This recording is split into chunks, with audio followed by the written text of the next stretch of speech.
not having to hide from the world. Those costs are simply too high. We don't want to go to jail. We don't want to, whatever. So we don't act or behave in a way that is congruent with our true nature and who we really are. So again, we're hiding ourselves, our true selves from the world, and we are kind of performing an act and playing a role that is not in line with our true identities and our true natures, our true selves. Freud said that an instinct is an innate tendency to seek a particular goal, such as food, water, and sex. These are all very, very fundamental for us. Freud would put aggression right smack in the middle of all of those. He would say that is also a human need to, this dark side, this demon or whatever we have inside of us. Dexter called it a dark passenger. A lot of us are able to kind of suppress that and not act in a way that allows that to be expressed. But Freud said that we all possess that part of our psyche and the dark side, and he said that inhibiting that and not being able to act on that drive and that instinct and that desire is where a lot of society's problems come from. And we're going to talk about things like the catharsis theory and things like that are going to come up here later on in this chapter, and this idea will come up again. And again, it makes a lot of sense. Freud makes a lot of sense. If you think about it, how would you behave differently if there were no consequences to your behavior? Even things like internet trolls, where the anonymity of what you do and what you say online can be masked, so it can never come back to you, and you don't have to pay the consequences of being labeled as a jerk or a bad person. A lot of us, again, will keep these types of desires and behaviors in check simply because we don't want to pay the social cost that is usually associated with them, because again, societies tend to tamp down that behavior. But if there are no consequences and you are free to express yourself in a way that you really, really want to, what would you do? Would you be any different if you didn't have to pay the cost, or if it could never be traced back to you? I don't know. I mean, look deep in yourself and, see that, in a group, is it easier and more beneficial to join in and make fun of the new kid? Or is it better to stand up for that person and risk your own position and membership in the majority influenced group? It's kind of an ideal, and a lot of people need to make that gut check. There was a big show on television, What Would You Do? Where they would have hidden cameras and things set up, and they would set up a scenario where someone was being mistreated or whatever, and see how many people actually stopped to help, or whether they joined in and engaged in that behavior themselves. And we're going to talk about things like the thing at Abu Ghraib, and just all kinds. You can think of all kinds of different examples of this type of behavior, and look deep within yourself and see if this is something that you would also be a part of. A lot of us, tend to kind of have that knee-jerk reaction that, no, I would never do that. I would, I'm a good person, et cetera, et cetera, et cetera. But again, if you're honest with yourself, it's not as difficult as a lot of people think it is.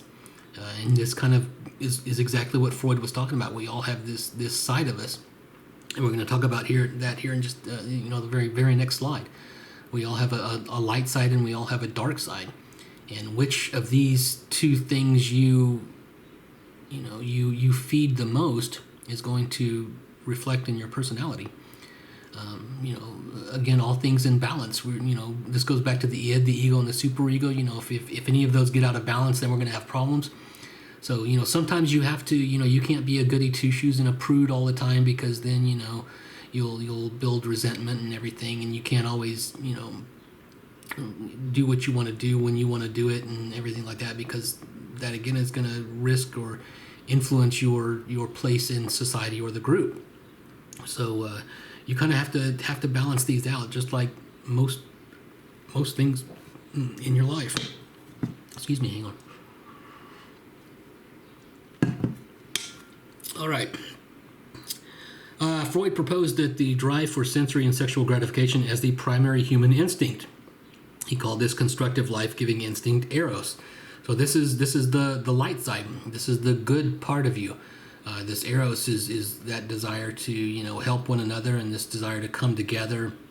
The survival instinct would be eros driven.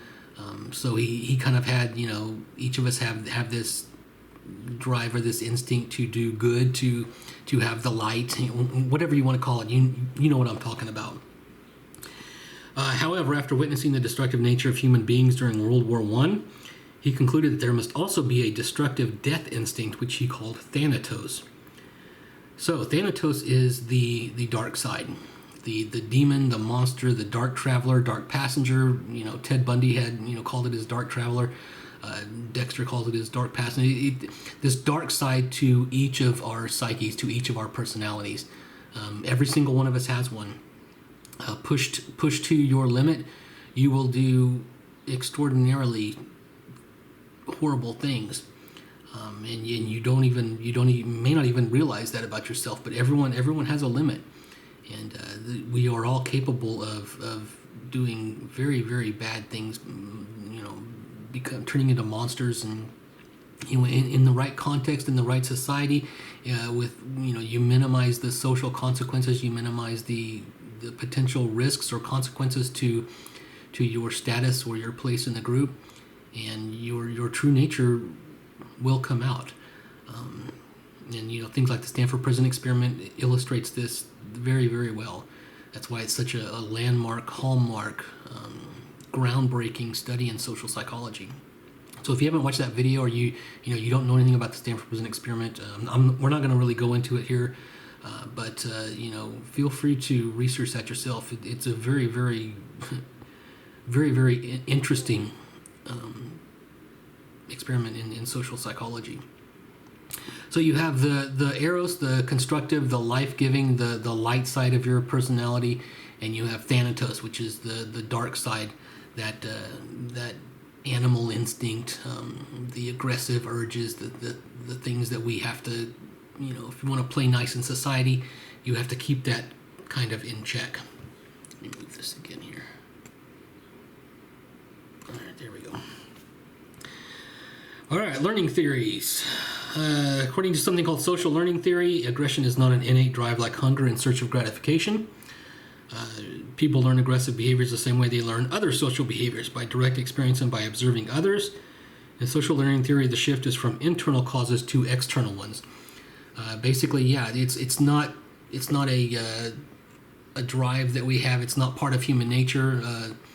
Aggressive behaviors are taught. This can harken back to things like the KKK. Or racism, or things like that are prevalent in certain communities, in certain cultures, and abhorrent in others.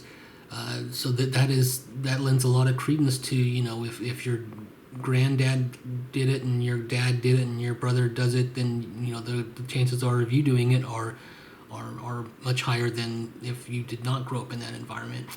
And so this throws a lot of weight behind the external causes of aggression. And aggression is just like any other behavior. You can learn different behaviors from different sources, and so pick your role models wisely, because you will start to emulate people that you are around a great deal.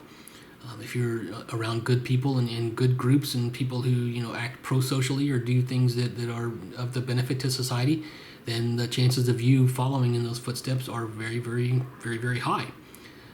Conversely, if you hang out with the bad crowd, then if peer pressure is a very, very big influencer and motivator in how we perform and how we behave. So if you surround yourself by bad people, the likelihood that you yourself will behave badly is very, very high. So you are kind of almost a mirror or a reflection of your environment. And so things like social learning theory and external societal causes of behavior or aggression in particular. That makes a lot of sense. If you place someone who has a high predilection for violence or aggression, and you put them into an environment where that is praised or rewarded, that behavior will really flourish. And even things I think we talked about this in the last chapter, where even if something goes against what you know to be good or know to be true or know to be the right thing to do, if you are placed in an environment where that is not acceptable behavior, you will loosen those moral standings and you will behave in a way that is not comfortable for you. So this is all called social learning theory, and we learn a great deal of behaviors this way. A great deal of things that we pick up on are influenced and taught by our environment. Modeling states that individuals acquire new and more complex forms of behavior by observing this behavior and its consequences in other people or models. So social learning theory, again, we are shown how to behave. We are shown the correct way to do things. We are shown, what is good, what is acceptable. We are shown what is not good and not acceptable. The people who show us this are called models. And we can, again, hearkening back to things like vicarious reinforcement, we can watch models, people that we look up to, people that we want to learn from, people that we want to emulate. And we can learn successful and unsuccessful means of behaving and what is the best course of action for a particular situation by watching those people and watching what happens to the consequences of those people's behavior. Observing aggression is often followed by increased aggression. That's not surprising. However, this depends greatly on the consequences for the model. If the model is rewarded for behaving aggressively, further aggression both by the model and by the observer becomes that much more likely. If the model is punished for behaving aggressively, aggression becomes less likely. This goes back to the instrumental conditioning, looking at the consequences of behavior. If you're going to be much more inclined or much more likely to do a behavior for which you have been rewarded, and much less likely to do something for which you have been punished. And again, vicarious learning, social learning theory, modeling, you don't even need to experience it yourself. You can observe the consequences of a behavior in someone else or that model. And how much you look up to, how much you wish to emulate that model, the consequences for their behavior are going to be that much more significant for you in modeling and shaping and carving out your course of action and how you behave yourself. But with all experience, don't worry about that. That's more of an illustrative thing. People who model aggression show others ways to act aggressively, and they can also send the message that an aggressive response is right, correct, acceptable, especially if they were rewarded for it. If the model behaves in a way that is horrible and runs counter to society, and they are continuously rewarded for it, not only are they going to be that much more likely to behave in an antisocial way, everyone who is around them in their orbit is also likely to emulate and perform those same behaviors simply because they want the same rewards that the model is getting. So they're going to follow in their footsteps. Abusive fathers may be more likely to create abusive sons.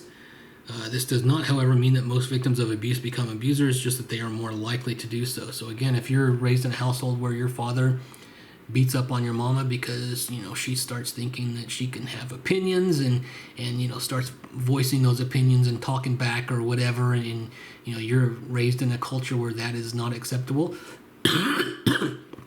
then you are going to be much more likely to adopt those behaviors yourself, and you will be much more likely to treat your wife the same way.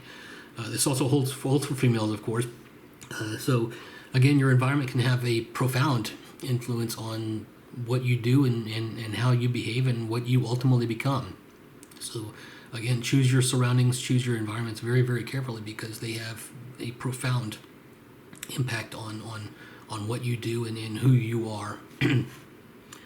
Domestic and relationship violence, excuse me, hurting those we love.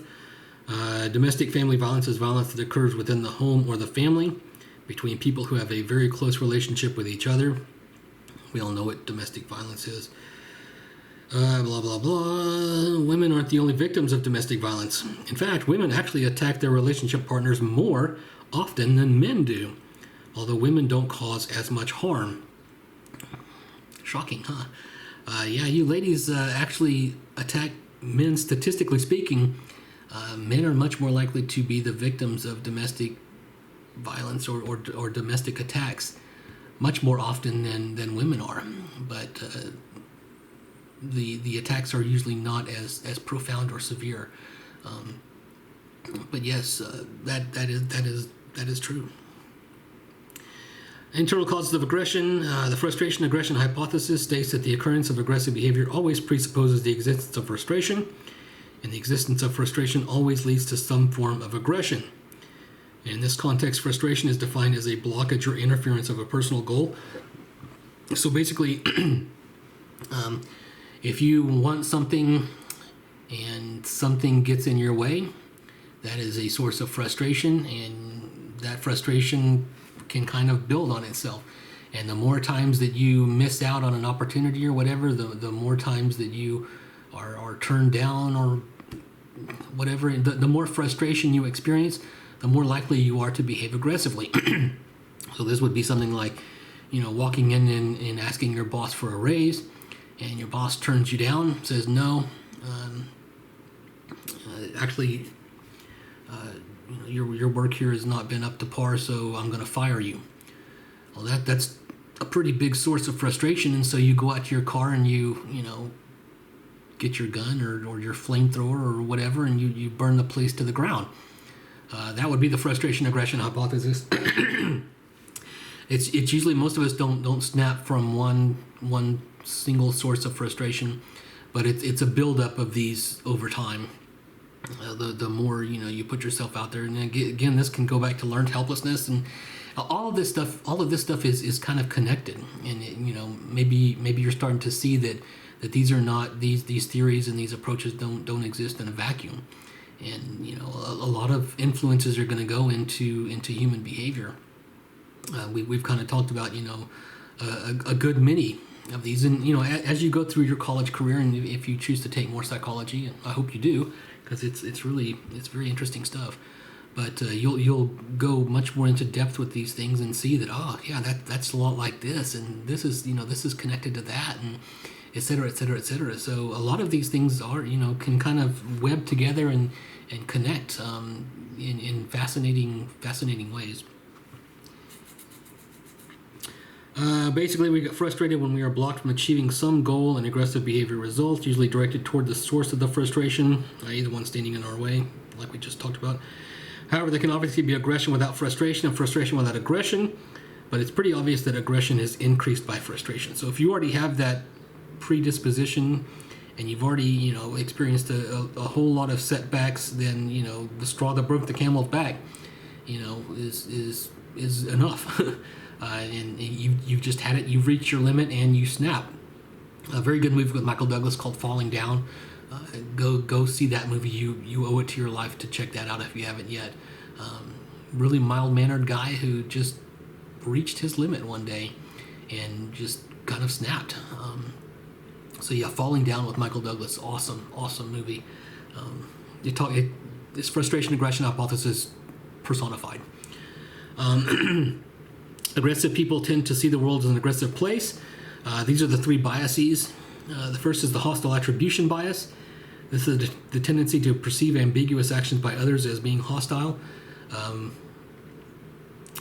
Let's say you're walking down the hall and you turn a corner and you see a group of people stop what they're doing, turn and look at you and start laughing. Well, what are they laughing at? Are they laughing at me? When in all reality, what they're laughing at probably has absolutely nothing to do with you, but because you have this hostile perception that you look at the world hostilely, so you must assume that everyone else does as well. You're going to assume that they are laughing at you, and you're going to take it out on them, when in fact it probably has absolutely nothing to do with you. and then someone in the group just told a joke or whatever, but you don't see it that way. You're gonna think that there's some kind of nefarious action or whatever behind it. Second is the hostile perception bias. This is the tendency to perceive social interactions in general as being aggressive. Basically, this is you have major trust issues, and you're not able to fully trust anyone, and everyone has an ulterior motive, and no one really is as selfless as they seem. So you can't really trust anyone, and everyone's got their own agenda, and so you just kind of you have this big thick wall that no one can really get through, and you're always going to kind of give people the side eye that you're not going to really believe that people can be good, and so you're going to kind of behave more aggressively or kind of be much more on your guard than you probably really need to. And the third is the hostile expectation bias. This is the tendency to expect others to react to potential conflicts with aggression. This is the guy in the bar that thinks that every other guy who is looking, around and seems to look at his woman for a millisecond, wants to sleep with her or whatever, and so he's going to puff up his chest and walk around and confront every single possible person because they have the exact same motives and means that he does, and that guy's just an asshole. That's not true at all. People are just randomly looking around the room, and if you constantly expect others to behave the way that you do, and you expect others to always have some kind of hostile motive behind everything that they do, then you're going to be very, very hypersensitive and hypervigilant, and you're going to nip every possibility in the bud simply because that's how you view the world, and so everyone else must view the world the same way. All right, Stanford Prison Experiment. Again, you guys can read through this at your leisure. Very, very interesting. Check it out. There's a bunch of stuff online. It's a very, very famous experiment, maybe even the most famous experiment in all of social psychology. Keep going. Aggression and violence in the media. A lot of this is going to be kind of common sense.